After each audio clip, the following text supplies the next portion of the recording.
എല്ലാവർക്കും നമസ്കാരം. ഇന്ന് നമ്മളിവിടെ ഉണ്ടാക്കാൻ പോകുന്നത് ഏത്തപ്പഴം കൊണ്ടുള്ള പായസമാണ്.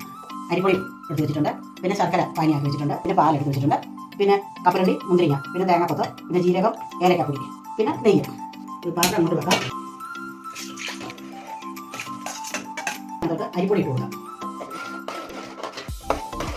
കുറച്ച് പാലം അങ്ങോട്ട് വയ്ക്കാം. നെയ്യ് ഒഴിച്ചിട്ടുണ്ട്.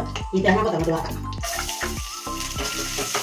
നമുക്ക് ഇതിനകത്തോട്ട് ഈ കപ്പലണ്ടി, മുന്തിരിങ്ങ ഇങ്ങനെ പാൽ ഇങ്ങോട്ട് ഒഴിക്കാം. പായസം റെഡി ആയിട്ടുണ്ട്. കുറച്ച് ഒഴിക്കാം. ഏത്തപ്പഴം പായസം റെഡി ആയിട്ടുണ്ട്.